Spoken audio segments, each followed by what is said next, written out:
Inside Story Uganda, real source of political updates. Nana wakosa oluguudo ogenda maaso n'okuvuga n'obwegendereza n'okussa ekitiibwa mu mateeka g'ebyoku nguudo ye Ministry ya Works eyo. Mu mateeka gano amakakali enkola bagiyita EPS Automated Express Penalty Scheme.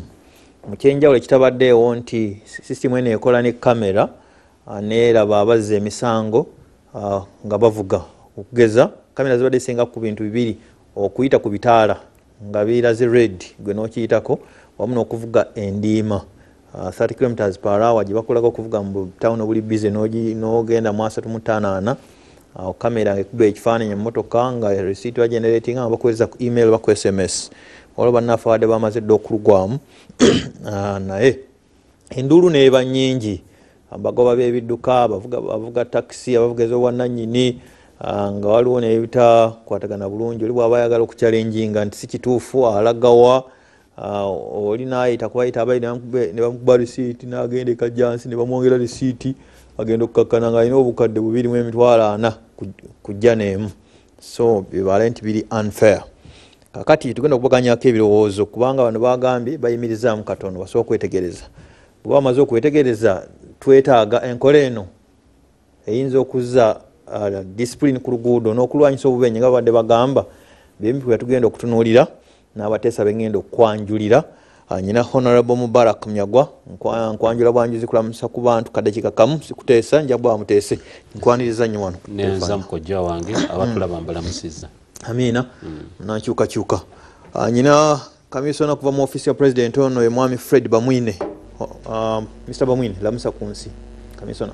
Njagala kutwala omukisa guno okulamusa ku batulaba n'abatuuliza mwenna abali ku TV yaffe n'enganzi abafunye ebizibu tubasaasira ofunye ebirungi tubasanyukirako naye mbakubiriza nti kino kiseera kya kampeyini oba oyesimbyewo olinabo kampeyini abalala bw'oba nga tunabagenda kukola kampeyini zo laba nti amakaago galina emmere ey'okulya n'okufiisako n'obutundu.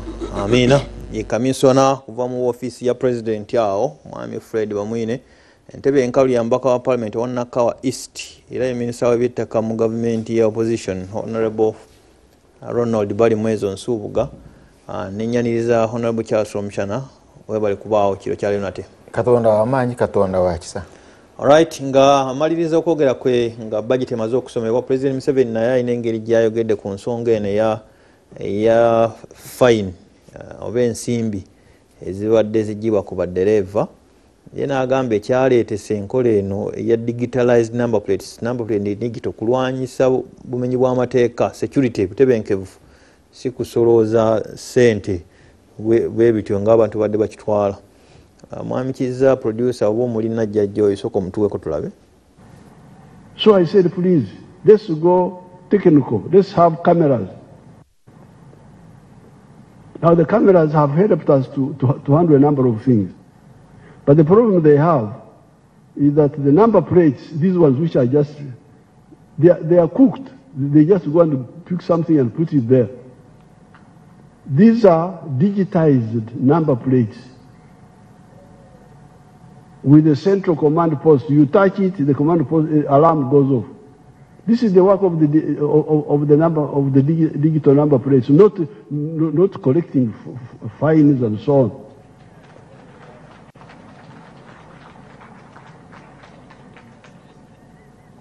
on. I think the confusion about fines could be because we didn't have money and we told these people to do the number plates, maybe recover the money from those who make mistakes, fines. I don't know, I think that's where the confusion started. But the issue is about the number plate is digitized.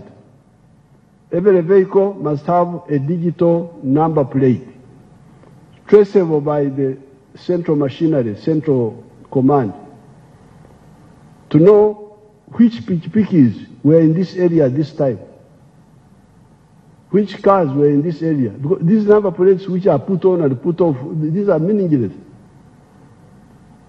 This is the whole thing about the digital number plates. It's not about money, fines, what, no.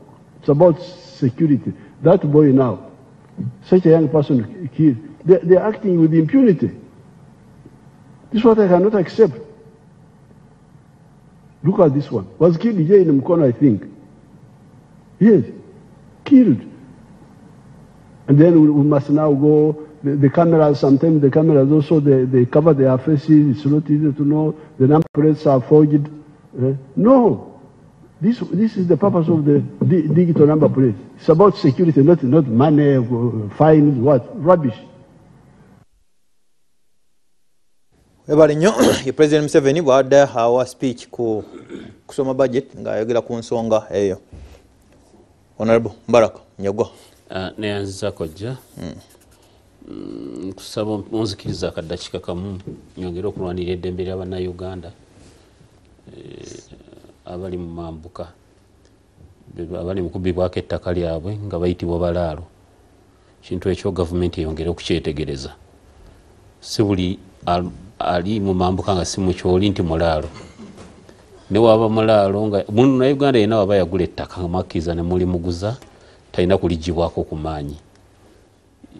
Kinnuma Danisano ojja kunsonyiwa okuba nga neesiba ku kintu kino. Nyina mwami bamuyita Mukasa ne Senyonga baali batuuze bange Kawempe nga ndi meeya. Ne batunda amaka gaabwe awo Wambogo naga tugenze kulunda. Ne bagula ennooya. Square mile 5 buli square mile milioni 3 kati abalaalo kakati banabyabufuzi beeri babagamba buli atali mu kyoligenda president yabagaye muve wano. Ekyo ekintu kijja kwawuka kutematema mu Bannayuganda. Tusaba gavumenti ababba badiiringe nabo naye abaagula babeesonyiwe. Bannayuganda alina eddembe okubeera wayagala. Okay. Kakati Teekateeka ya fines ne EPS auto gw'ogiraba mu bulabe ki basaanye bagikomyewo nade nagikubye edda. Kakati nakule ku mitimbagano gyo olina by'owandiika. Tasobola, you can't what? Kakati ensi Uganda waliwo byetanatuukako. Bw'ogenda ku kya president kyagambye ekiri okay. Kya security nti tulina okubanga omuntu number plate tajijja ku kidduka wayagalidde nti ogikuulako n'ogizaako n'ogikola ki n'ogibikka n'ogikola ki no. Traffic. Yes, anti if we are to enforce tulina kusookera ku ekyo kulanga kikola. Ekyo president ali spot on. N'ekyo okugamba nti Leero oliko mwoyo mutukuvu weebazizaayo. Yes, that is the objective. Ekyali spot on. We need security. Security teriiko kibiina kya byabufuzi eringa amazzi gano ge tunywa ku taapu terina langi ebyo oba weerimba bwerimbi. However, ensobi ena gavumenti y'enaara egyekola buli kintu ekirungi kye baleeta ate baagala bamafiya bakibuukira. Kino nadde nakivumiridde dda. Bamafiya bayagadde n'enkola bagikoleremu ssente. Kakati n'otunuulira osobola otya okunkwata speed mu ggwanga eritalimu ambulance zimala. Omwana wange ali waka azirika mutadde mu mmotoka siina ambulance. Onsuubira okuvuga speed 2 mutwale mu ddwaliro ntwala omwana afa agenda kuzaala omukyala agenda kuzaala onsuubira omuvuga speed 2 exactly agenda kuzaala. No, waliwo n'abathima abalwadde ababa n'ebizibu okussa nakamutwala mirundi 2 alina what it means ng'oyinza omuvuga ku speed 2. So ekyo NRM weeyononera ebintu byabwe babireeta nga birungi kati bo ne batunuulira byanfuna ne babyonoona. So ekyo nadde nze nakirabye dda naye kakati kankunyonyola ate bo kye baliko. General Katumba akugambye temporarily suspended. Kati kalulu ke baagala kagwe ekomewo basolooze bo bazze kalulu kati kasooke kagwe. Baade tebakimanyi osooka ogireeta nti akalulu gye kali. Baade tebamanyi timujja kuwogana bwe mutyo. Nduulu ye bawaliriza bakanzeemu ne balanga muwoganye naye agamusooke mubaleke tulinde akalulu kagwe tubasolooze. N'ekiri ate singa ogenda ku kya president kyagambye singa kibadde akyogera mu mutima nga mwerufu nga akitegeeza kirungi. We need security. Ekyo tebakulimba kobe opposition kobe wakyo okikiriza. Bajja gula omwana wa boda avuga abatemu akyuse number plate bajja bakutemule awetako bwesinsonda ati nasibako endala ng'oyavudde nga tokyayinza mulondoola bakikola. So nze aba boda nze abatemu abanyingire wange n'ebijambiya bajja n'emmotoka bakwata mmotoka eyabaleeta nga naye number plate ziriko nfu. Can you imagine now singa banzita waitoyinza kuba tracing. So security tugyetaaga n'ekizibu sisuubira nti president akyali ne control. Kakati ekyo ekintu version exactly kyayogera version bwakireeta version yolaba nga etegerekeka kati kyayiseewo okutandika okukola teyingiza mu buli kamu parliament yayisa zino zi regulations. So nze njala kubategeeza NRM ekigisse actually wandobuuza ekibuuzo kati abadde ayomba nani? Exactly. Esise NRM okugimalawo state capture. Nakugamba state capture beba mafia buli omu okubaako ekintu kyagabana ku government. Ne bakugamba kesi yetu ogendayo yagundi. Works na kibina ebyamakubo ebitugendayo ebyentambula bya jeno gundi. Ojja kufunirayo obuzibu. Kino ebyo bireke byagundi. Ebireke byagundi kyekiri mu NRM olwaleero. Simanyi tunayogera ku budget. Tunayogera ku budget speech ya president bani nakyo nkiyingire mu wano. Soka ingira mu katono. Kakati kankuwa ekyokulabirako. Tunuulira budget. Ebadde ki? Ogiraba nga batadde ku lusinia ne batematema buli jena afune buli mukulu afune kafunako. Let me appropriation na allocation temuli mu jeno. Anti gendo tunulire. Operation where recreation omutemo gweyina. Otunulire agricultural industrialization. But they are not for individuals. Anti mwenjogera operation where recreation aliyo mumanyi. Akulembera operation nga bwowulira. Olabe gyeyina. Kakati ogende ku politics wa president Museveni nga ye. Ekintu kya NRM kino ekyemyoga billion 10. Emyoga kintu kya NRM kugulirira balonzi. Billion 10. Va ku myoga. Parish development model zono bagabanga bagabira be NRM bokka. 1 point something trillion. Can you imagine? Kakati ogende kakati ku byobu ku agriculture credit fund. Sente zibanduweze abantu afa bali byobulimi n'obulunzi 50 billions. Emyoga ebasa za kacho zimanyi. President avuddeyo n'agamba azogeddeko n'azidefendinga tukuvu ezo basa ntukuvu zibaddewo okuva edda bakabaka bazigabanga kati modern king aba agabira ku bantu ezo ziriko billions nga 205 ezo ebasa ezola bagenda okutambula nga agabate kugulira abalonzi kakati ejja kwesanga operation wealth creation genocide yaliyo genda kola obumbi obuliyo bwotunuulira agricultural industrialization nakiwaliyo kano lwamirama Franka tumwebaze and whatever. Botunuulira so budget ebadde but kyenda bimu ekitu singa bakitukiriza mu budget. Twandigenze wakiri. Kibadde kya leero ya feri enkadde. Nze advocate agamba nti tuvereve mbyokulota tulinze standard gauge leero etajja kujja. Tusooke tuddaabirize. Bagita meter gauge. Standard gauge eri enkadde bagita meter gauge. Kali akakadde tusooke tukazeewo nga gye kali kayitawo. Akalya.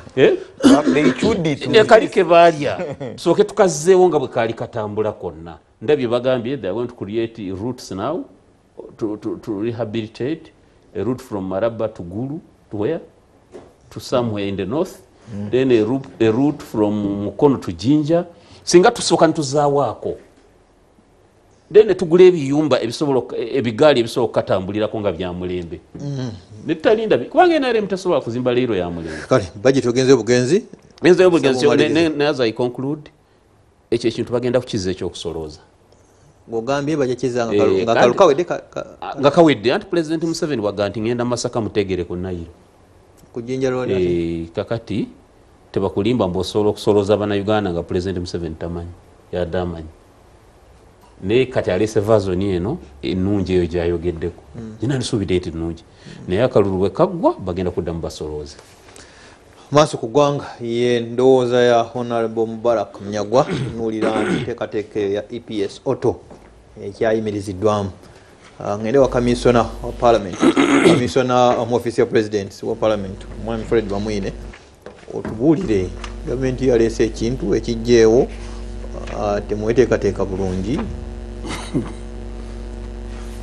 nze nali manyi nti ebibuuzo ebikika ekiwa bivaako biddamu buzzi. Oli okolera mu ofiisi ya president yazze wali n'ayomba aba naani oli akibuuzizza kubanga tugenda ntukole ensobi nga baani abanyumirwa okwogera ku bitambula mu maaso mu ggwanga wadde Uganda n'emyaka 60 ebwetwaze naye ekyali nto. kyova olaba omukulu nga Mwami Munyagwa omuto mukulu anti nga mukulu nga Mwami Munyagwa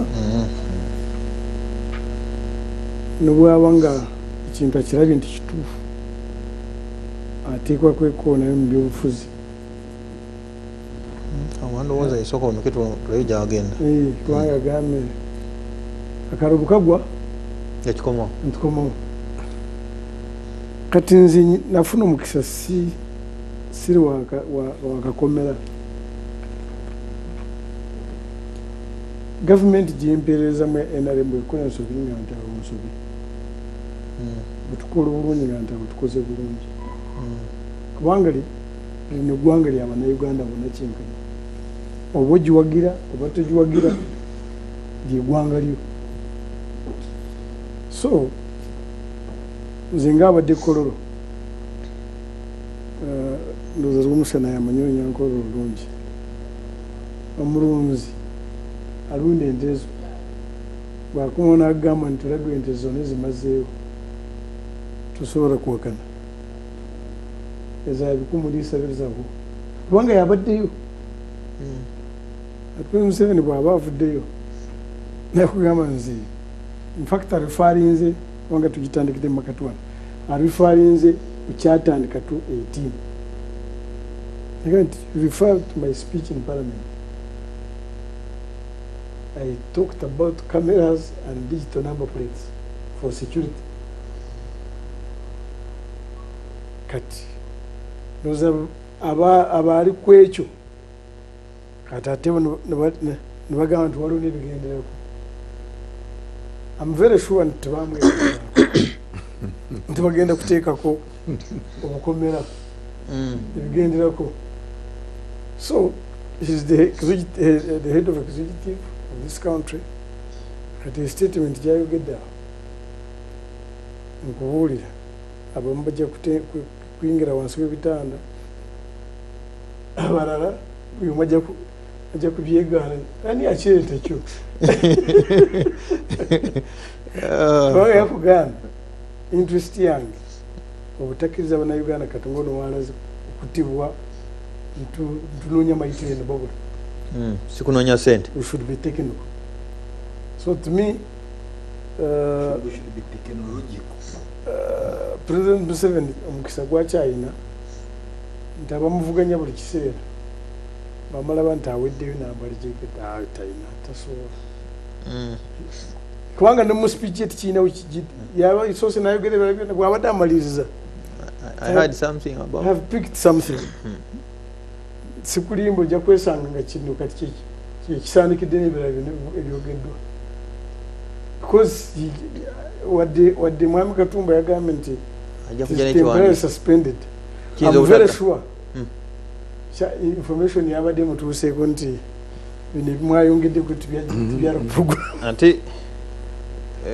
ku program because President Museveni kyatusinga wadde alina structure gyakoleramu ya gavumenti naye tagalangawo enzigi z'abalwomusana z'ababalumwezo z'abamunyagwa buli omu omutuukire mu ngeri ye kiyinza kuba kitavudde na mu structure yennyini ya gavumenti naye nakifuna kuva abalumwezo kati era weteebereza wagendedde mu mawulire galwale bagajjo galeero n'afunayo n'ekifaananyi kyono basse ne bakidownloadinga ng'akiina wali kubanga bwatanse muteeke ekifaananyi ekyo ekyo kikulaga nti yasinga yeteeseteese kukyogerako n'okuba buli kyalowooza ku ekyo. ani yasuspendinze kubanga Minister wa Works yawandiise nene nda Minister Balamu lero nga tweetinze nga yebaza president okuvaayo amangu n'ayimiriza enteekateeka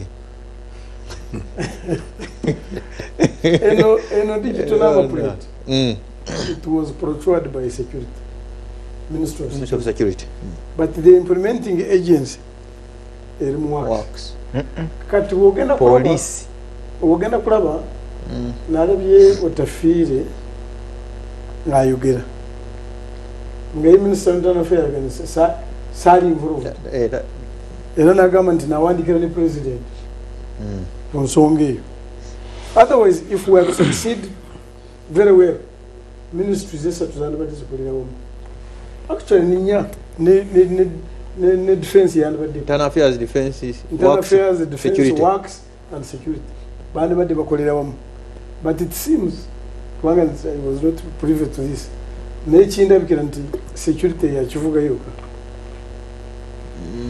then ukimara kujja who is in charge of the roads Internal Affairs Works but also who is in charge of cameras it must be Internal Affairs kati tulaba omuntu tuwamu involvinga mu kugula mu kukola kuchwalinga iki kati otaddeko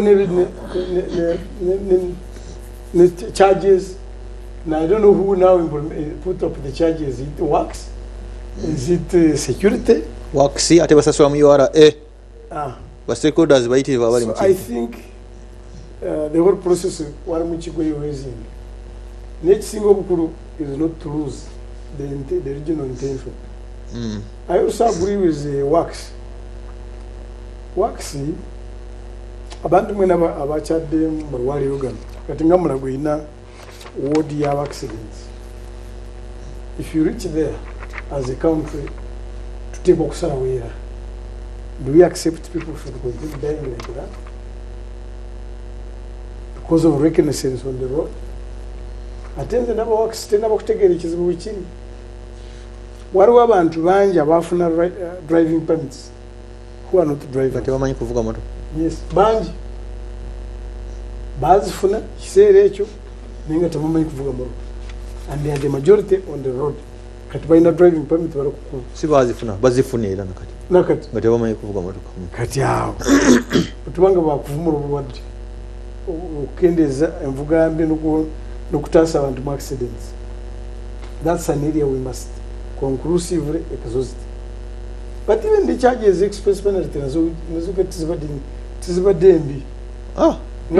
Okadde 2,900 ziri enkadde ezo zibadde fair kyengamba nizo zibadde zireeta obulagajjavu era zenyini ezo nokutwanga tuwongedde there is a country mu region eno bwobanga okoze accident omuntu n'afa tibadde mukkiriza kuvuga motoka eri mu kitundu kyaffe around here.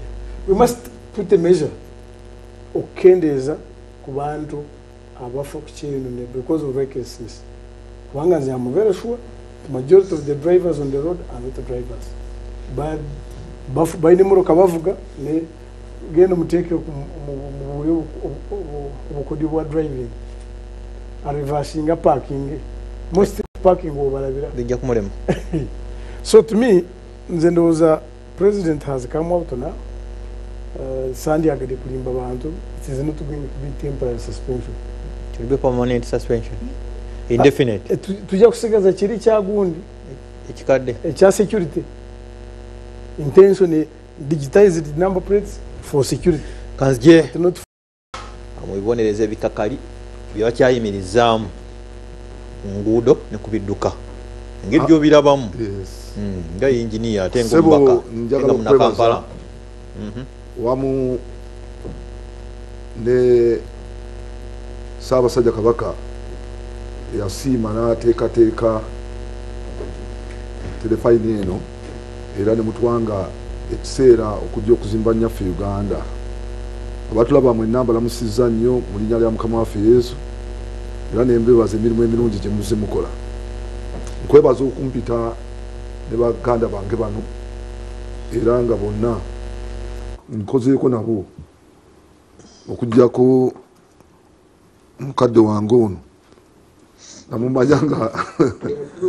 namumanyanga ali mu CA nga aline Makerere we namumanyira RDC era naye nasooka mumanyanga akyali Makerere. Njagala okwebaza nno okuleeta ttiimu ennungi era njagala okusaasira abo abafunye ebizibu n'okuyozaayoza abafunye ebirungi. Erinnya lya Mukama lyebazibwe. Bali mwezo Ronald Nsubuga nga nze ngenda okufuuka Lord Mayor. Ekyo tekigaanika. Ugaye Lord Mayor wala batulabe embalala. Lord Mayor w'embalala, Lord Mayor tulina international. We Kampala. Era nga nze Shadow Minister wa Kampala. Ate era nga nze kati nze nkulira okuzimba kw'enguudo mu Kampala. Nze chairperson w'enguudo mu Kampala. Kati Shadow Minister wa Kampala bakama nti ayagala oluguudo lukolebwe tofaayo nja kujjayo tulabe engeri gye tusobola okudimaintaininga. Mwami Museveni siyagaba ssente tugezaako okukola ekisoboka okusinziira ku ssente eziweebwayo naye ssente zikyali ntono okusinziira ku Kampala kyevaamu. Kampala contributing ebitundu 7.2 soko kozesa ezo naye baze batuwa ssente entono nnyo eza Kampala.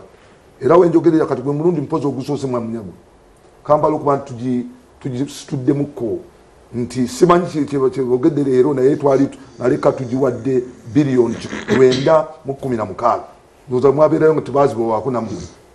Ezo tusuubira nti zigenda kukozesebwa okuzimba enguudo okulaba nti bino ebizibu ebibadde bizzeewo ate tebibeerawo. Ensonga ya EPS auto nsooka ogimanya mu Parliament ng'omubaka Opendi Sara alese petition nga yeemulugunya gavumenti okusayininga contract ne company gye bayita joint stock company global security company nga yabalasha naye nga Parliament terina kyemanyi. Ontegera bulungi nnyo bwe bajja mu Parliament bagamba kiri classified naye Parliament netuwa omukisa okukola okunoonyereza ku kampani eyo. Ebyazuulwa byali nti kampani eyo yali ewereddwa n'okuwerebwa. Okuwerebwawa Russia kubanga yali bankrupt. Ne tujja ne tutegeera nti government teyakola due diligence ng'egenda okusayininga contract. Ontegera bulungi era ne tuwandika minority report nze omu kwalidinga minority report naye kyenkutegeeza nti obwama bwali bw'amaanyi nnyo nga Mwami Museveni okusingira ddala yatunuulidde security ge mazima okulaba nti batrackinga buli muntu yenna alina emmotoka batrackinga emmotoka yonna buli weebeera. Ontegera bulungi naye naye bwagamba naye ffe twagamba nti kwegamba kyali kikontana ne constitution y'eggwanga naddala wekijja ku kya privacy.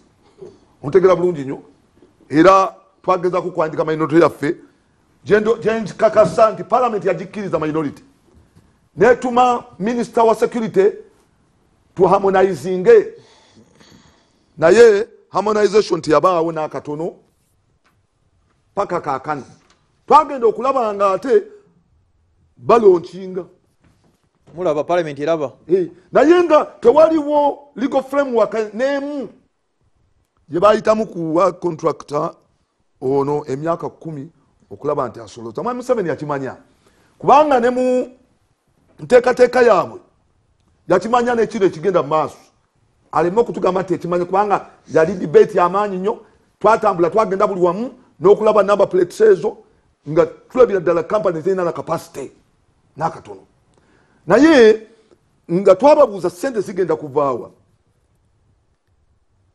kubanga nga tulaba batandise okwagala okukyusa amateeka okunoonya ssente wezigenda okuyita ezaaki eza kampani eno. Kampani eno source of revenue yokka gye yalinawo yali emu eya fines, traffic fines ye yokka era kyawaliriza Parliament okukyusa amateeka Ssemwa Munyagwa etteeka lya traffic and safety act ne balireeta ne bikyusibwa mwe mwajira obuyinza obuweebwa minisita wa works wa works okola regulations ezo ezagiramu speed eyo speed limits misezo mutegera bulungi nnyo n'ebibonerezo ebikaka ekyennaku nti regulations ezo tezaletebwa mu parliament tezasijjukira kuzireeta tezaleetebwa mu parliament regulations tezireetebwangako sizirabangako mutegera bulungi nnyo ekyo kiteekaawo wabbali kakati nga engabana egenda kubeera etya era tulaba nga omuwendo rengi nene nnyo netugamba nti omuwendo guli ogwa fines na sente zirinyidde ddala waggulu bukadde bubiri bazitesakira ne baziyisa mu palamenti naye nakiwakanya nengezaako okuwakana bagende kwansat nga mpakanya ekintu ekyo nga ŋŋamba nti kino bakikola mu bumenyi bw'amateeka kubanga bagala kulyetingirawo kuzaayo sente zoli kusasula oli era netwebuuza nti singa kubanga esource of revenue yokka singa abantu banaatereera ne batandika okuvuga obulungi sente zinavaawa zigenda kuvaawa nezigenda okusasula kubanga nga mu sente zonna eziri collected atwalako ebitundu 8 ku buli 100 otegera bulungi 8 ku buli 100 zatwala gavumenti etwalako ebitundu 15 neeke netwalako ebitundu 5 otegera bulungi nnyo bwe tubakola agreement yawe netugamba nti bagenda gimplement nga batya nga tulaba bagenda kukozesa data wa poliisi naye nga ne minisita talina kyamanyi owaki wa internal affairs era twamuyita mu kakiiko twayombako wagenda ku Google ojja kulaba nti twayomba lwali lutalo paka oluvannyuma ennyo bwe batujjako obuyinza obukola okunoonyereza akakiiko ke bali bawadde bwe nali ntuula ne batujjako obuyinza kubanga twali tudiiginze ndep speaker n'abutujjako akakiiko ka physical infrastructure naye njagala okutegeeza mukama wange ebituli bingi ebiri mu nsonga eyo kubanga sente eza fine ate ziriringi first somewhere mu act endala act ki Uganda Road Fund Act sente ezo eza fine zirambikiddwa nti zinaagendanga okudabiriza enguudo kati ate oli anasasulwaki tolibirize act eyo naye ate sente ate ozigaba nga tezina nateeka ddala muzikolera mani munyaga kituufu nga aliko mu palamenti etteeka lirambika nti sente za fayini zonna ezinaava mu bantu abakoze emisango mu traffic gun zinaagendanga mu kuddaabiriza enguudo naye ate sente zino kimpatiire ogambye nti ate zigenda kukolaki kusasula private company eri private yalina okuteekamu sente yesobola okusasulwa kubanga ndi munyiivu olina okukakana kubanga obunyiivu baleme okwewuusa nti tabategeera anti bagisuspendinze thats why suspension ebyo bideeku bya po kubanga source of revenue source of revenue yokka eriwo eri mu contract sebo mwami munyagwa source of revenue yokka fines tubaba balesa mu parliament ene president ajogeddeko ndowooza baali bagala kufuna sente abakireeta basasula mbulira kampani egenda tusuwinga kasita tukiyimiriza egenda tusuwinga ate ko tukiraba anti eyagala sente bajja giwa It's a contract. Yes, he's telling you there is a It was contract. signed But do you know how many billions will you pay? on the 21st day of July yo yinza okusuwinga 2023. Yeah, he's still Zegenda kusuwinga. Yeah, he is right. naye kakana wona ne bali mwezi Nenda mundeke ndi munyiivu kubanga government kati yogera nga meya kati njala yogera nga gundu Naye omusajja mumuleke. Omusajja mumuleke ayogere. Muleke nakuganya asabwe. kugenda kukuba ekikondo si bya apakati wona bali mwezi kakati byagala kuleeta wano kakati ndeka malayo naye bagenda nti kakati Naye omusajja mumwe time. kakati tulina government installations tulina government installations yes kamera za government za police gye muvudeko nabuuza nti kampani eno ekozeseza ki kiki ekozesa infrastructure kiri etaddewo nagandi etandisa okuteekawo kamera ne mbabuuza ziri omutwale tuzabe tebetwega kamera neemu mutegera bulungi nnyo nabantu bakozesa za police nejjukira private company ekyo si kibi naye kibi ate nga batwala sente ezo kibi ate nga batwala sente contract eringi private company egenda kwetengerera n'ekituufu bwa mu implementation bakosa police anagenda okusasula abapoliisi temulaba errors zikolebwa poliisi ekola enforcement yeimplementinga ne company eri private nawe ba contract gwetolaba nsobyawo moderator tolaba nsobi nze mpuliriza gwe otegera bulungi komishona bamwine tawadde wali mwezi muzindala gwe teguliiko kamisona nogwe tekulika asumbuwa kamisona Mutesa eddakiika zinaatera okugwayo kalina information ekwatagana ku kino ekintu muwa but he has brought good information. Okay, information agina. It's good information. No, kakati nkubuulira. Wotunuulira ekibadde kikolebwa kikyamu. Ndowooza ligenze nno kati lwabutali kampanya. Bamuleetera mizi. Naye kakati it has been suspended. Mpuliriza ono akugambye tekigenda kubeera suspended. Ekyokubiri, company na contract. It is temporal. Do you know how much you can pay in compensation? Yes, hundreds of billions. Otegera bulungi nnyo katuleme kubalatira mu kintu kino. Number 2 dakika 2 poliisi eri mu bulumi. Lwaki obutafuna sente nezigenda mu URA siza poliisi nkugambye eri mu bulumi enguudo zaffe ziri suffocated. Nkugambye tosobola otuba tu designing enguudo for instance tuzi designing nga tukozesa kibayita design speed not accounting highway emmotoka egenda kuddukira ku speed way mu urban centers emmotoka nedukira ku speed okusinziira ku features z'oluguudo twaliwo ekoona waliwo gundi zetugenderako kakati okoze oluguudo lwonna lulina okuba nti lwogera a road must speak. How signs furniture oli mutuufu bwetwogera tewali furniture ku kikunguudo furniture gyeki obupande road furniture obadde oziyita ntebe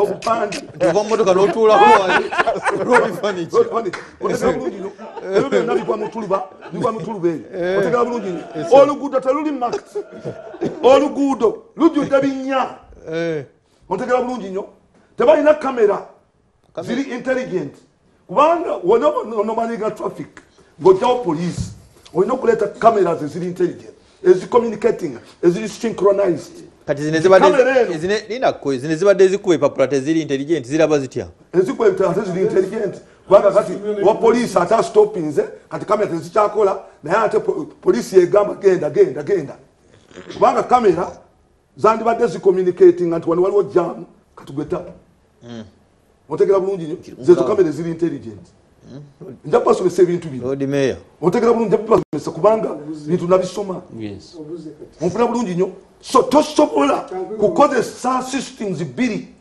n'okozesa manyu owa poliisi nayimirira wali nga agira eggulu lona lujjudde binnya nti oli wajja okugulu kwange kuno kwavaako lwa binnya oli akuba eggaali nangira kati gweovuga otusse ku kinnya osibye owesoze eno mu layini endala kikubye ekifaananyi ngodojinga kinnya kati olina okusooka n'otereeza enguudo n'omakinga enguudo zonna n'oteekako ebisaanyizo byonna ebisaanidde oluguudo lunokolifayinga tokikoze oyagala kufuna sente buno bubbi obutagenda kukkirizibwa kati kyogamba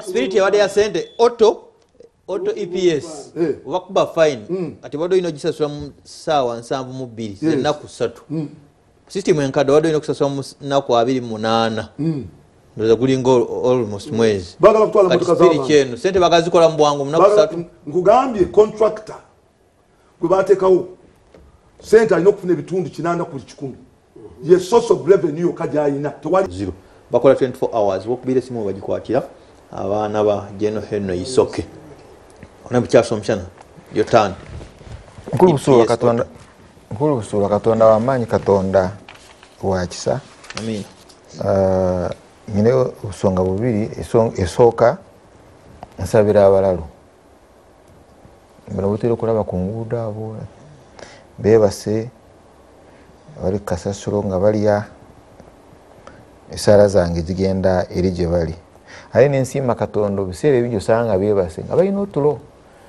Katonda abawo otulo now tuyina ekizibu kya ffe tubeera ku malagala abaana baffe baani tetuva mu supermarket tetuva mu pharmacies naye yabeera awo yali akasasiro ye naye tomulaba nga ali ku mpeke so ayina ekiseera gye bali baganda baffe esaala zange zigenda gye bali aye nabo mbasaba bansabire kaka tuyina ekizibu kya overspeeding enguudo nyingi bwoziraba oba atadde that 30 km speed limit wajjuddewo humps speed humps zikendeeza ate ne bakutyayo n'ekihampa ekinene naye omu n'omulaba oli ng'alwana azikube so we need to resolve that but eno deal si ya speed if it was for speed sina problem nayo nice ya speed but eno deal ebadde ya kunyaga ebadde ya bubbi and we will come to that I think later kakati ensonga ziri bbiri in other words kyengamba as a gwanga tulina okulaba how we manage vehicles ku nguudo leero waliwo nvuze bwe nvuga 70 km per hour bwe nvuga 70 km per hour on northern bypass nkola jam okola jam 70 ate 70 yes the speed limit on the northern bypass okola jam olaba nga ng'emabega bayomba waliwo ayombye nemulaga ne kamera ninga kamera togimanyi nti ekwata nabeerawo nga nkyusiza amatanga ayomba bwantuuseeko nantunulira naseka kati nemugaa kati kankolage nti manyi okudduka nidyoka mulagamu I know how to run but please we need to behave two bw'oyagala ovuga 70 bakutomera chances are high ntwayinza n'okutomera there is a lot of insanity on the road so twetaaga debate kyekiki tunakolera ku insanity on the road naye moloka zibatta for dying they are dying naye tebagala kuwulira zitutta naye tebagala kuwulira so we need a debate on that but kibi nnyo ate okukozesa okufa kw'abantu ku nguudo ate noyagala onyage now that's why the problem is kakati tragedy gyetufunye leero ekizibu kyetufunye it's tragic lwaki noyagala onyage high fines kyengamba oli yatunulira okufa okuli ku nguudo because kati president chairman wa LC5 kamuli afudde accident so there are many abafiira ku nguudo abatayina kufa but gwe nola nti kakati mu kufa kw'abantu kuno mpisaawo ntya ddiiro you get and eri ku level ya cabinet ministers and the president etc kakati ate netufuna ne tragedy endala ya settlement ya mukulu Museveni it's extremely very tragic lwaki bugamba engeri gyakibuukamu kakati tulwane kukimuzaamu what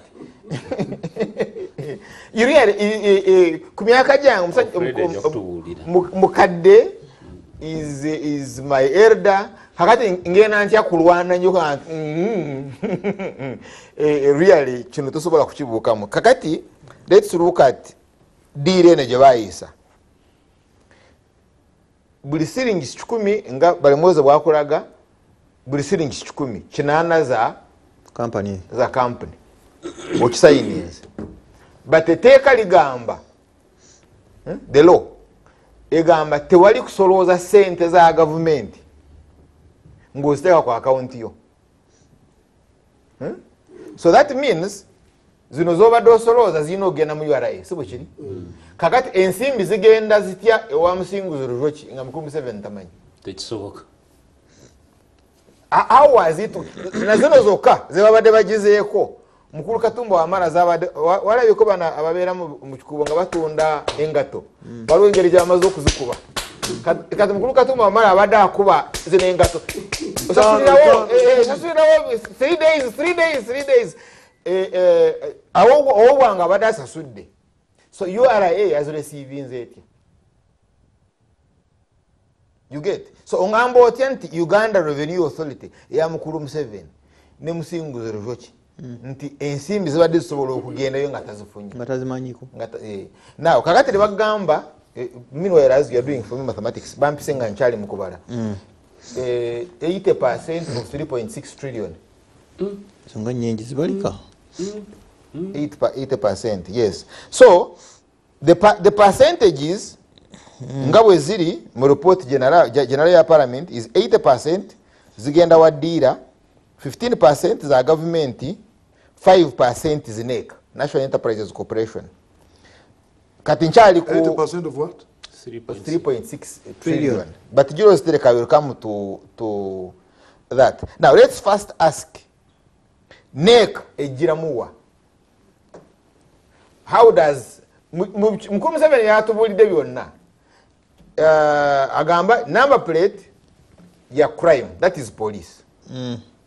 NEC si ekola number plates. Kakati yo NEC egenda kufuna 5% yaki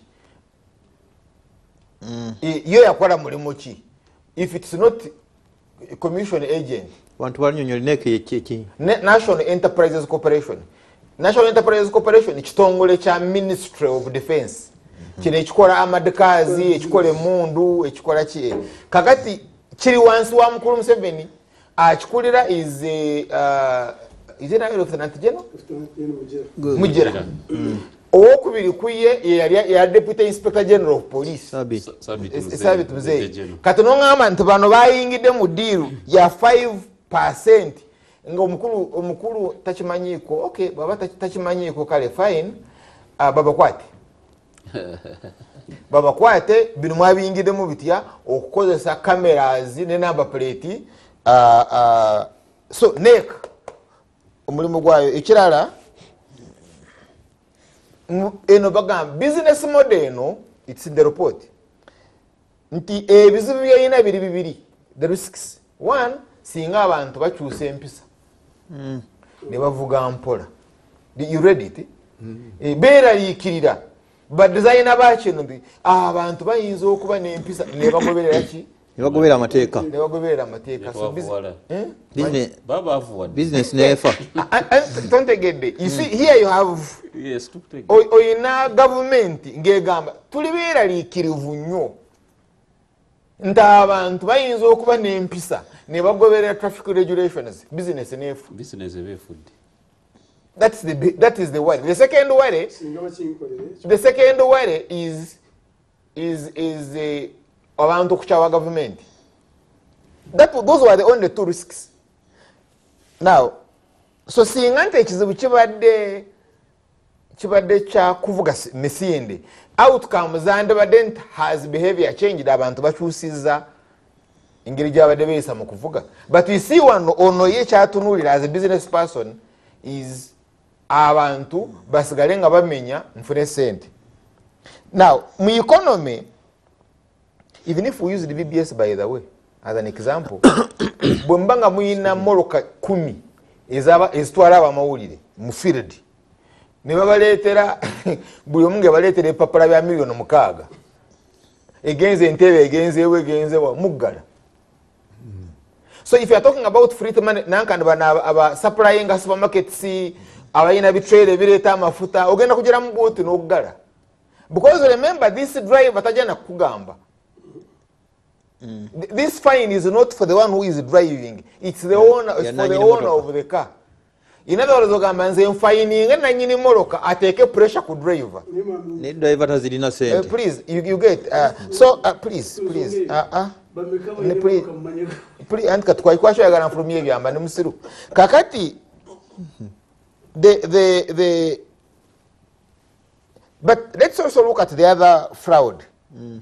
Eno camera mukulu Museveni jagawanze munveeko ate muvuko na plate yange babadde bagenda kosa technology ki etunulira speed limit, etunulira speed meter, ate ne etunulira ne road sign ku luguudo, because bwoba oyingira ku northern bypass speed limit is 50 kilometers ate waliwo n'ebitaala so that camera must be so intelligent kulaba nti one kapande ka speed ekitaala okigoberedde ogoberedde 50 kilometers kakati kamera emanye nti now oli onu 51 oli ku bypass so how is this camera configured with a speed meter? And I'm not saying technology teriiwo, I'm only saying nti mukulu Katumba Wamala atambule ne Munyagwa mumoloke munga Munyagwa yavuga Munyagwa avuge ku 82 tugende tunulere mu system oba kamera emulabye. I am submitting to you nti bino tebibaddeewo na zino tickets babadde bakola babadde babigesinga. Yes, let him go with media avuge namwe muvuge at 80 kilometers per hour kamera mwenye twise ku kamera ya this joint then tugende eri mu system again you see at this time move at 82 kilometers then tulabe how this camera engeri je kasuse mu computer eri endala computer egenda okuba ticket then enonye ne simu yo enonye ne email yo. If we do that, then I will know nti bolimbirira busulwa. Because you see, this camera can say nti nze mbadde Mbarara between Masakani Mbarara when I was over speeding, when I have not been there. And my RBI is in the BBS. Yes. This is my RBI. And you are saying mbadde Mbarara. Kati, where do I go to contest this? Ngobusabusa nti kamera zibali tezibirabe. Ate biriwo. Nyine ekiwandiiko kino kijje ku ministry website. The APS auto detects violations like overspeeding and running the red lights, captures and processes the vehicle or motorbike registration number plate, plus the location, the time, and avails the photo or video, then generates an e-fine, which is logged into the ITMS.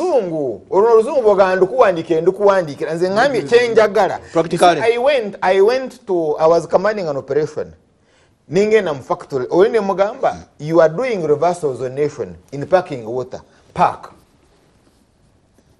Nanga you see atana kwogera ruzungu nanga okay njagalo ndage system eyoza kino ki because manyi babizayo gana amaze binanka bire binene bijagondi containers bagaza bimukozesa mu parliament dispensers ebidise bagaza babizayo katenga kiriwe manga nakitekamu eddagala poison bidiriye tukozesa akalisaidizi ochozo otya nga the only way they were washing it was with the Ganamazaga Water and Sewage Corporation gafa gabulijo.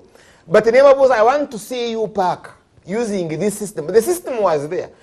But it was Water and Sewage Corporation. We took this water, we checked it, and it was full of feces. I am the one who handed over these results to Mr. Katumba Wamala, IGP. And I can tell you, I'm going to be boiling my own water. This I have seen with my naked eyes. So chengamba chirinti ngasana bakukira njagana nchirabeko nteno kamera nkute mbade kuchenda mu 3 kilometers per hour kamera yawa no nechi configuringa nechi sinikeri yakagamba kakatirete mitwaro 40 gendo sasulire wano balimba ate wali wabasasudde anti chengamba you see the duty of government and CID is to detect fraud. Your mulimo gwayo is to be for the state of Uganda as against the fraud. Kakati ono bwalimba. How are you going to check? Naye kalimbe fine. Nze bwe manyagala kumuwakanya. If I want to contest this in court. Now ide mukulu Katumba Wamala in his own voice ngagamba mtwala 3 botunulira inconvenience ekirimu ozivaako. Really? Nongamba babbe busulwa emitwalo ya 3 because busulwa ajja kutunulamu ati okufuna to apply for bail because you see when you go to the magistrate ayizo kuteka ku bail nagamba nakuteka ku remand. Yes, because I want to contest this. You see there is no way you will say I pay fine, that means it's a conviction. And under the constitution I've got the right to fair hearing. So where is my fair hearing in this system? but olwakadde kangende mu mathematics zino zembadde nkulaga according to their business model ono yaleeta milioni 257 eza dola sibo kirise mu report $257 million zibagala kuteera ku number plate wamu ne this system of theirs. Who is going to check this money ziyingide mu economy? Ani agenda okucheckinga? Yokufuna zagenda okufuna. Investment yagerako. Yes, yokufuna zagenda okufuna. Ayina okuleeta yendagaano. Kakati ani agenda okucheckinga? Nti 257 yazirese. By the way, kiki ekiri mu 257? Because camera is borrowed money. These cameras, we got a loan. Zirenka decisions zino kukola. Ngamba cameras zino. The cameras belong to Uganda government. Balino kuleta ezabwe mu ndagaano. Balino kuleta ezabwe. Ati kati bazile ko Entebbe wezi. Andichenga Entebbe wezi. Genda yo Entebbe ondaga eri camera yabade ko bifananyi ya babajirese. But consignment chi. And by the way, do they even pay taxes on those cameras? But let's now look to the so in 257 million. Then no government in 10 years baja kukola $996 million in 10 years. That is approximately $1 billion. $1 billion. Yeah, so baba kola $1 billion. No, baba kola 100 million. It's $1 billion in 10 years. 3.7 trillion. And no, 37. You see, it is 9996. Yeah, so it's $1 billion. $1 billion is 360 trillion. Check. 3.7. So 3.7 trillion. 3.7 trillion. Now 3.7 trillion divided by 12. A month? 12. Auntie, see, 10, sorry. 10. Divided by 10. By 10. And because it's per year. Every year? Yes. Which is but it is you see 0.37. Yeah, then was Gabani. And that is, then you will get the return on investment on $257 billion. $257 million. Then you call defense etayina chekoze. And you see under this model sente bwezigenda mu URA zigenda zitya your businessman when it's not approved by parliament, because as soon as money sente bwezigenda mu consolidated fund there must be parliamentary approval. Yes. Kati zino zifuluma zitya nga tewaliyo parliamentary approval, because you see under this agreement it's more or less automatic. And it's unconstitutional. It cannot work. So, kakati tugenda kukola investigation. Kuki? Because you see, ekyasooka mukulu Katumba Wamala yali akola fundraising ez'okugula moloka. Nga IGP. N'agira yali atandise n'okugula. Mukulu Museveni n'abyebuka n'agamba you are not allowed to collect money for the Ministry of Finance. You remember? Nebitabuka simanyo bayazayo na ziro kuzizaayo kakati asose namuleka really see ekizibu kyokupakasa really akata asose namuleka n'akiyana gamba hanze sibino sibimanyi I am assuming tebyayita mu cabinet tebyayitaba kakati tandiko ku investigating anti mukulu Museveni takibaddemu ne honorable mweza tukozeeko disservice okujja late kubanga azena ate ne information ey'omugaso naye wekibanga ate one ebintu bibiri byena kugambye ebikifuula naawe ekyaba mafiya kati bwe mubanga musobola okuyingiza project bwet program bwet netandika okukola nga police teri involved minister of internal affairs tali involved kiba kyewuunyisa. Number 2 oyina poliisi already yeetaaga sente n'okwata kubanga kati omuntu wa investinga milioni 2.7 eza dola naaba nga agenda kufuna $1 billion stegeza agenda kukola amagoba ga milioni 7.3 eza dola trillioni 2 ne milioni zingalukaga nga magoba trillioni 2 ne milioni zingalukaga za Uganda nga magoba kati project singezo sente twazeewoze milioni 2.7 ne tuzwa Ministry of Internal Affairs ne tujigamba mu tutere facility bweti kwakyakulabirako naye banga neoba tebbye bannayuganda sente ezo zonna yo ne yandikoze miliyoni 3 eza dola tezantuyambye okuzibira poliisi webasuula nakinaki so nze I still submit twetaaga ekyefaananyiriza ekyo mukulu wali mwezi abakulu b'NRM bano abasinga bamenyi b'amateeka naye bamenya batya amateeka agenda nakwata number plate n'agijjako n'ateekako akafaananyi muzeeyi pakalasi n'avuga najja kidnappinga n'akuteeka mu buutu n'akuvuga nga tewaliwe nowa traffic atogiyimiriza eriko muzeeyi pakalasi oba Geno MK kakati tobuyinza kubeera mu ggwanga nga motoka leero UPA something negenda okweta ate nedda nga Geno MK pakalasi negenda okudda ate muzeeyi tova ku main. You can't. That's not. Tetusobola kuba bwe tutyo. Twetaaga number plates ezitava ku motoka. Naye tetuyinza kukwata bukadde bwa dola kuleeta muntu ava Russia ajanyagulula eggwanga bw'atyo.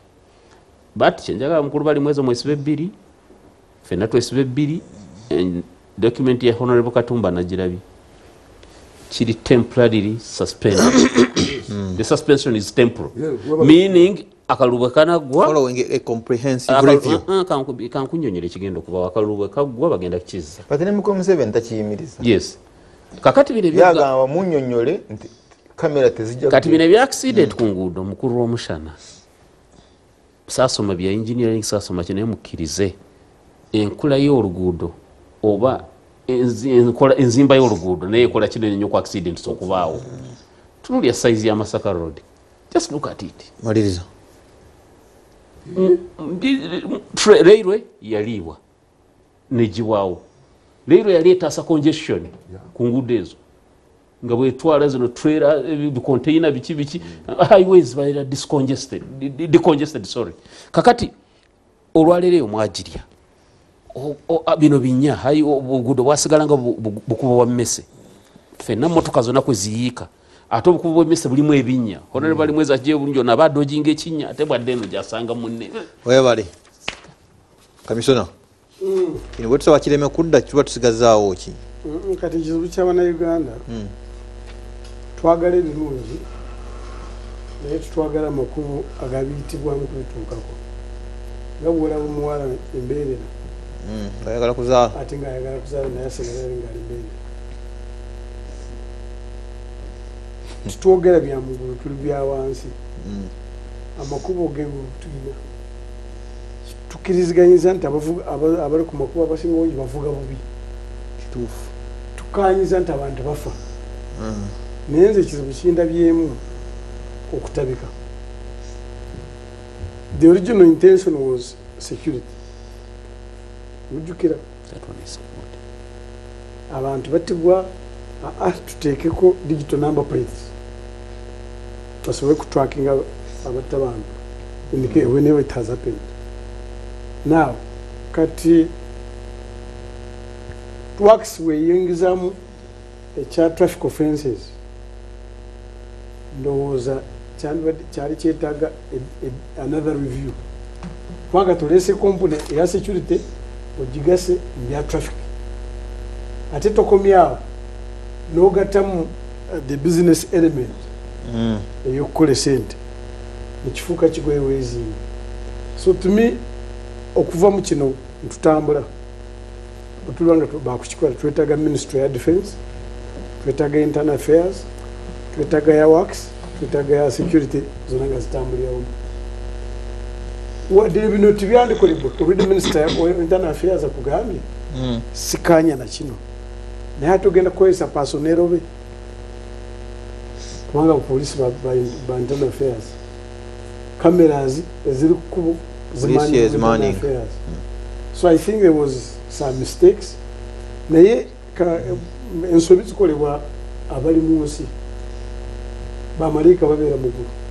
It's important okudda mu kisenge tugamba okay for the country tuyetaaga kukola ki era nze njagala kukubira kuba omulanga ng'omaliriza era Haji Munyaga Mbaraka mukama wange Mbaraka Munyaga omugati gwa bata nemambala omwezo bakimanyi nze lwagera nze siboogera naye bwe tuwogera ku Uganda ebibiina byaffe tusooke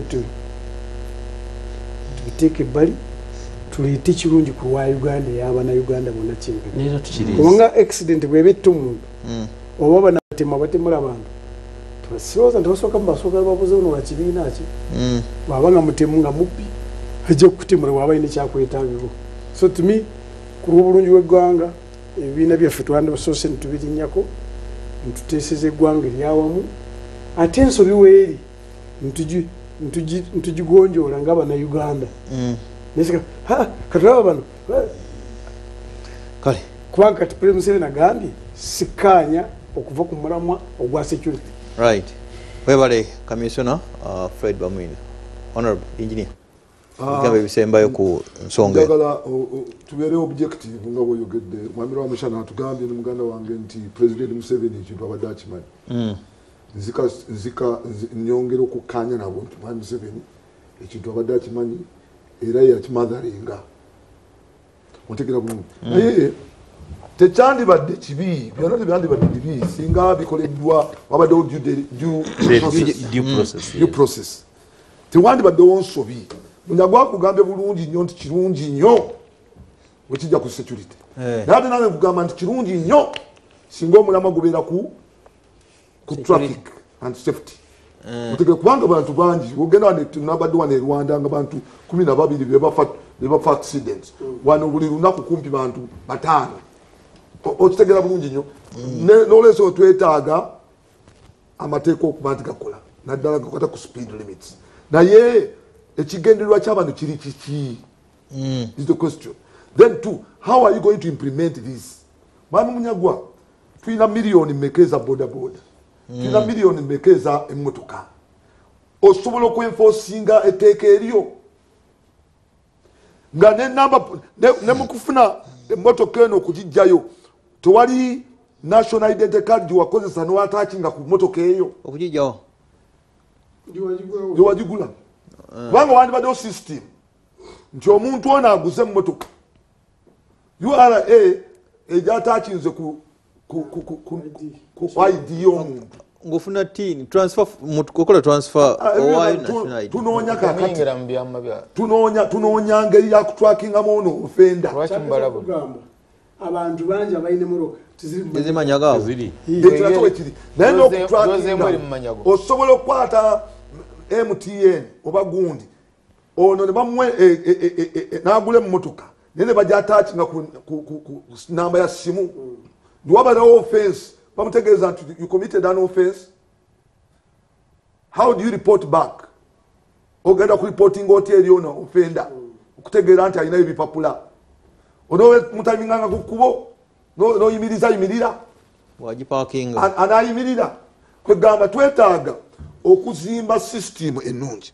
Ekyokubiri tuzza tulaba nga security agents benyini bakozesa bubi system wakira bwanu mirembe gya mukadde waffe aba security benyini bakidnappinganga abantu nakakati bakyakidnappinga abantu nga bataddeko number plates ezitali za mmotoka ezo mirembe gyedda sinajjadda nekakati kibakozesa kinakyukamu n'olwenso kibakwatira okuba batya kuba be bali mu system waba basobola okikola luli ne bamenya amateeka ate bagamenye. So twetaaga okwetegereza ensonga eno critically naye nga njagala okutegeeza nti Mwami Museveni abadde akimanyi naye kino kigenda tuleetera problem nene kubanga buli contract yonna gye bamenye tupayinze heavily. So nandisabye mu bwangu ddala tulongose ensonga eno. Mwami Munyagwa simanyi ngeri gyokirabamu sibula benakawa okutwala omukisa guno sookera ddala okwebaza bonna babadde ku mpewo okwebaza mukyala wange anteekateeka lekyo bali mwezo lekyo bali mumanyi bulungi mutegeera mukwano gwange olaba mwogerako n'aseka nina eggaali maama nkutumidde wo nakuta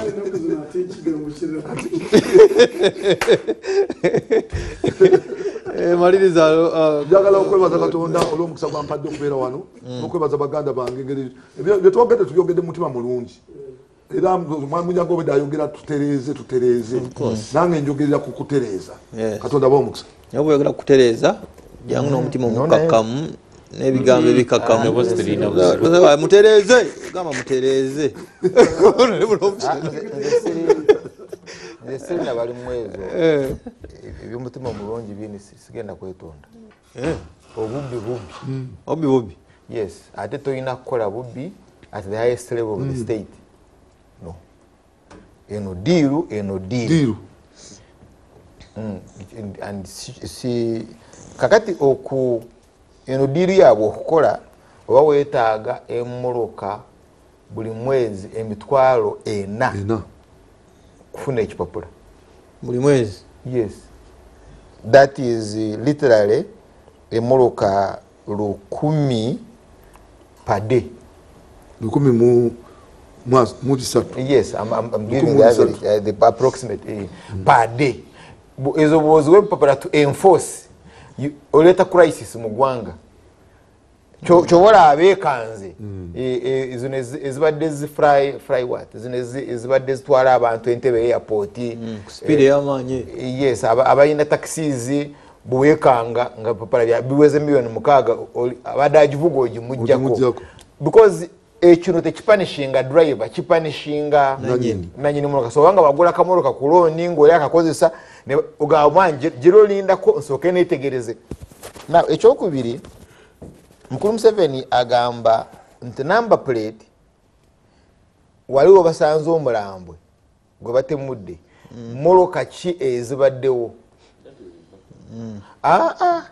you see mfungoberede kesi ya trial ya mukyala Mole Katanga n'obulimbo bwagiriko propaganda yagiriko mukulu Mujagwa ojja kuyisa moloka yo awali ubati batimulidde omuntu mulotolant moloka yebaddewo you get it's collaborating. you see when you are doing hardware procurement ya hardware or you know kusoka ne software the software the design ona ku designingira solution go you know kusoka no mulaga kyoyagala and kyoyagala kirina okugenda ne law. The law is murder. It's the state to prove beyond reasonable doubt. Katalanze bagamba natura ne mchalani Salamu Musumba a Belgium. I have never flown out of East Africa. Yes, I've never. Situlanga ko munyonyi nezija. I have flown once munyonyi and it's to Mombasa. You get now. But you see, Mukulu Museveni is a designer. What a romshana, ye nyonyoleko. That's not the law. The law is prove your case beyond reasonable doubt. Kakati then no gain ingredients of how you prove a case of murder. Kakati wabanga prove a case of murder. Digital number plate and amulete on the scene of murder. God, someone no cause semoloka ya engineer bali mwezo. Nentemura. It doesn't mean bule mwezo atemudi. So na biebe no bya designing ayamwa solution nene ekola. Does it work? Tugenda genda mu number plate C tugenda mu camera but the thing doesn't work and uchiberenga umeme. Because bingi byabusemo. Why? It is technical people n'aba mateeka ababitulula bano tebabiyingira mu. They don't follow. Bobango badola abayingirija abade bakuru examininga these experts. Omuyagana n'okunyonyole mundu nga expert ku mundu ayeta expert ku mundu ate lawyer na mu challenging. Na amanyuru n'olugalo bwe yakokinga wasigalawo space olugalo neruluma. Kati namugamba mbwokokinga esesi bwe livaamu eddala liyingiramu olugalo luyingirirawo wa oli ate naafuuka ng'omwana w'essomero goyise expert ku mundu. Why? Naye singa oli eya designing eri Mukulu Museveni would have believed we are not in Luwero. This is not gerera wofe ebintu byakyuse tuli mu era ya drones tuli mu era ya technology na bino byogamba there is a command where they can see number plates basobola n'okuhackinga ne bateekayo ne number ya plate ya Mukulu Museveni yenyine nga yenyine eri mu kamera eza kunafu ya science wa no it is the please I have been around nga bano badira baleta solutions. Njagala kwebaza honorable danger eri tebatwala yabalala who will contest obeerewo debate ogenda kwera nga basayinze kale njagala kubebaza honorable Munyagwa commissioner bamwine honorable engineer bali mwezo ne honorable Charles Omuchana